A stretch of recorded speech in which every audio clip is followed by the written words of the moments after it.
Janata Dal United में अपने case को खत्म करवाने के लिए साजिश रची, और फिर जब केस खत्म हो गया तब उस परिवार को ऐसा डर गए, ऐसा घबरा गए कि नीतीश कुमार जी के साथ जाकर के एक साजिश रची और इस पार्टी के बीजेपी के एजेंट बन जाते, और उनका जो आईएसआई वगैरह और चाइना के सभी मीडिया के हमारे जितने साथी हैं सभी का अभिनंदन, स्वागत। आज जो हम लोग फिर से आप लोगों के माध्यम से महागठबंधन के जो तथाकथित समाजवाद के पुरोधा हैं और किस तरह से वो कैसा नेतृत्व चाहते हैं बिहार में, और किस तरह से वो दलितों का लगातार अपमान करते हैं, और जिस तरह से हमारे नेता डॉक्टर संतोष कुमार सुमन जी के मंत्री पद से इस्तीफा देने के बाद और अपने अस्तित्व और स्वाभिमान की रक्षा के लिए जो कदम उन्होंने उठाया, उसके बाद उन लोगों के पेट में दर्द है, और जो हमेशा वो करते रहें कि हर दलित को, किसी न किसी दलित को खड़ा करके और उसको गाली दिलवाने का काम करते हैं। ये काम आज फिर नीतीश कुमार जी और तेजस्वी यादव जी दोहरा रहे हैं। हम आपसे केवल मूल कारण जो है वो शेयर करना चाहते हैं कि एक जो भ्रम फैलाया जा रहा है कि हमारे नेता ने महागठबंधन को छोड़ा और भारतीय जनता पार्टी के लिए वो काम करने का काम कर रहे थे, और उनको ये डर था कि वो बीजेपी के एजेंट बन जाते, और उनका जो आईएसआई वगैरह और चाइना के क्या कुछ गुप्त बातें चाइना के एजेंटों को बिठा करके और किसको किसको वो करते, वो कलई खुल जाती। हमको यह नहीं पता कि लोकतंत्र में जब नेता कोई ऐसी गुप्त बात करे जो जनता के बीच में न जाए, उसकी कलई न खुल जाए, इसका डर अगर हो जाता है तो आप समझ जाइए कि राजनीति का क्या स्तर हो गया है। मूल कारण था संतोष मांझी जी से डर का कि तेजस्वी प्रसाद यादव जी हर उस नौजवान से बिहार में डरते हैं जो नौजवान उनको लगता है कि उनके इंद्र के सिंहासन को अब डुलवा देगा। जब संतोष मांझी जी बिहार में गरीब संपर्क यात्रा पर निकले, और जो उनका एक पढ़ा लिखा होने का, एक सुसंस्कारित, एक सुविचारित, एक मुस्कुराता हुआ चेहरा जब लोगों के बीच में गया और बहुत ही पॉपुलर होने लगा कि नौजवान और जितने भी बिहार के जो बुद्धिजीवी वर्ग हैं या और भी जितने लोग हैं, सब लोग जब उनके पीछे खड़े होने लगे तो उनके पेट में दर्द हो गया। जैसे कभी चिराग से, कभी मुकेश सहनी से, कभी कन्हैया से, इन सब से तेजस्वी यादव जी को घबराहट होने लगती है। और घबराहट का कारण भी है कि जब नेता का एक परसेप्शन बनने लगा और बिहार से एक बात जाने लगी पूरे देश और दुनिया में कि हाँ, दलित वर्ग में अब कोई एक ऐसा पढ़ा लिखा नौजवान जो सबसे निचले पायदान में लोग गिनते हैं, उस समाज से उभर कर आया है। और अंबेडकर जी के बाद जिस तरह से बाबू जगजीवन राम, फिर कह लीजिए तो राम सुंदर दास जी, भोला पासवान शास्त्री जी, राम सुंदर दास जी और जीतन राम मांझी के विरासत को आगे बढ़ाने के लिए इन लोगों के लिए चैलेंजिंग होने वाला है। समाप्त करने का उन्होंने एक ये ड्रामा रचा, और सब कुछ वो उनकी आदत के अनुरूप अब अफवाह फैला रहे हैं, गाली दिलवा रहे हैं।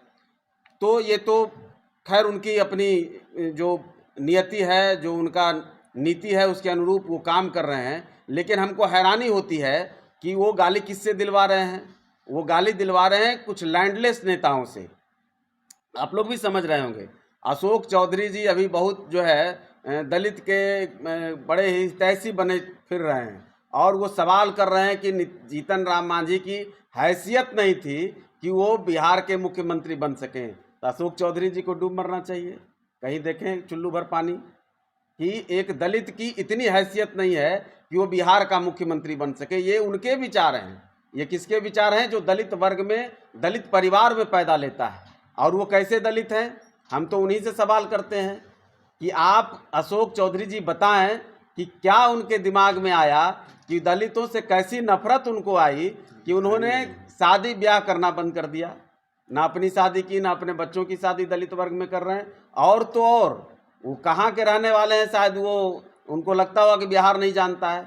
उनकी राजनीतिक पहचान बरबीघा से बनी, लेकिन उनकी जो पुश्तैनी ज़मीन है और जो उनका पैतृक गांव है वो जहानाबाद के कुरवा गांव में है, और उनको दलितों से इतनी नफरत कि जिस दलित बस्ती में जन्म लिया वहाँ की ज़मीन को, वहाँ के मकान को, सबको बेच के वो अपना महानगर में बस गए। अब वो पटना और मुंबई और मतलब महानगरों की ज़िंदगी, आलीशान ज़िंदगी जीते हैं, और दलितों को अपने परिवार से, अपने बीच से बिल्कुल दूर कर दिया और दलितों के मसीहा बने हैं। चुनाव लड़ते नहीं, दलित हैं नहीं, दलित उनको मानते नहीं, और फाइल्ड होकर करके वो, कल मैंने रजनीगंधा राष्ट्रीय अध्यक्ष जी के बारे में कहा था, वो लगभग उसी लाइन पर हैं कि पॉलिटिकल लाइजनर बनना, दलाली करना, नेताओं का पैर पूजन करना, और तो और वो उसके भी नहीं हुए, वो कहाँ से राजनीति में आए हैं। आज राजू बाबू का परिवार, आज राजू बाबू की आत्मा रो रही होगी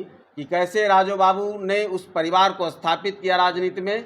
उनका भी खात्मा करने में अब क्या रहा नहीं रहा ये राम जाने, कोर्ट जाने, जो भी जाने, लेकिन एक जनता के बीच में जो चर्चा होती है, और उस परिवार के बेटे को फंसा करके राजनीतिक जाल में कांग्रेस को तोड़ने का काम किया, कांग्रेस से उनको ला करके जनता दल यूनाइटेड में अपने केस को खत्म करवाने के लिए साजिश रची, और फिर जब केस खत्म हो गया तब उस परिवार को भी देखिए सुदर्शन जी को कैसे बेइज्जत करा रहे हैं।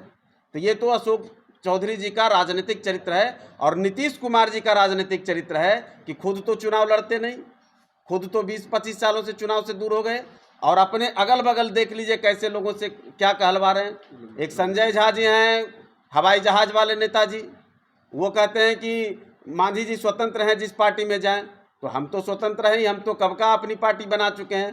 संजय झा जी आप रहिए, अब बिना जनता के बीच में जाके मक्खन मलाई खाइए और बड़ा बड़ा मंत्रालय देखिए। तो ऐसे लोगों से घिर गए हैं नीतीश कुमार जी, जिनका कोई राजनीतिक वजूद नहीं है। तो ये तो दूसरा, अशोक चौधरी जी को चैलेंज है हम पार्टी का कि वो बिहार में कोई भी एक क्षेत्र चुन लें। ऐसे तो उनको कोई क्षेत्र है नहीं, कहीं से चुनाव लड़ने की बेचारी की ज़मीन है नहीं, मुखिया का चुनाव तो कभी जीत नहीं पाएंगे अब, लेकिन क्षमता अगर है तो अपने नेता को कहें एक सीट उनको चुन कर दें, और वहाँ से हमारी पार्टी का एक साधारण कार्यकर्ता, जैसे हमारे नेता ने प्रफुल्ल मांझी जी को विधायक बना दिया, वैसे कोई साधारण कार्यकर्ता अगर उनको जाकर न पटक दे तब फिर हम पार्टी उनके आगे हार मान लेगी, और मान लेगी कि हमारी हैसियत नहीं। और अशोक मांझी जी इंटरनेशनल नेता, ये अशोक चौधरी जी इंटरनेशनल दलितों के नेता हैं, हालांकि दलित तो हैं नहीं। अब बाकी तो आप समझिए। दूसरा, एक उजागर करना चाहते हैं महागठबंधन के नेताओं का जो चरित्र है, इनको कैसा नेता चाहिए? इनको पैर पूजने वाला नेता चाहिए। तेजस्वी प्रसाद यादव जी को यह बताना चाहिए, उनको माफ़ी मांगनी चाहिए कि दलित वर्ग से आखिर क्या उम्मीद करते हैं कि एक पढ़े लिखे नौजवान संतोष मांझी के विकल्प के रूप में किन लोगों को लाया। खैर, हमारी रत्नेश सदा जी से पूरी कह लीजिए कि अपना हम उनको शुभकामना देते हैं कि वो आगे बढ़ें, उनको मौका मिला है। संतोष मांझी जी को गाली दें, जीतन राम मांझी जी को गाली दें, हो सकता है कुछ और दे दें, ऐसा ही होता रहा है। आज जिस दशरथ मांझी जी को हम लोग जो है दिल्ली तक यात्रा कर रहे हैं भारत रत्न दिलाने के लिए, उनके परिवार की क्या स्थिति थी, आज वो लोग क्या कर रहे हैं। उनके बेटे को, जो कि बेचारे इतने सीधे साधे हैं कि कुछ नहीं मतलब कभी ध्यान नहीं दिया, आज उनको पार्टी में ला करके फ़ोटो दिखा रहे हैं। तो खैर, ये तो उनका चरित्र है। हम अपनी पूरी जो ये महागठबंधन के नेताओं का जो चरित्र है उस पर अपनी बात कह रहे थे कि तेजस्वी यादव जी पैर छुआ रहे हैं। रत्नेश सदा जी, जो उनके उम्र से कम 3 गुने बड़े होंगे, लालू जी से थोड़े बहुत छोटे होंगे, पिता की उम्र के हैं, और उनसे अपना पैर छुआ रहे हैं और महिमा मंडन करवा रहे हैं और क्या क्या बुलवा रहे हैं। तो ये दलितों का कितना बड़ा अपमान है, ये दलित वर्ग भी देख रहा है, पूरा बिहार भी देख रहा है। और आने वाले समय में तेजस्वी यादव जी का जो सपना है, जो वो रात के अंधेरे में तो छोड़ दीजिए, दिन में भी दिवा स्वप्न देख रहे हैं कि मुख्यमंत्री बनेंगे, चचा हमको बनाएंगे। अरे चचा तो कितने को खा गए, आपको भी क्या पता है, आपके पिताजी को खाकर चबाकर बैठ गए, और अब आप आए हैं लाइन में, तो आप भी कहाँ जाएंगे? ये देखेगा बिहार और देखेगी दुनिया। आप जिस तरह से दलितों का अपमान कर रहे हैं, जिस तरह से अति पिछड़ों का अपमान कर रहे हैं, जिस तरह से अल्पसंख्यकों का अपमान करवा रहे हैं, आने वाले समय में आपके पैरों तले जमीन खिसक जाएगी और फिर आप कहाँ के रहेंगे ये हम भी देखेंगे और पूरा बिहार देखेगा।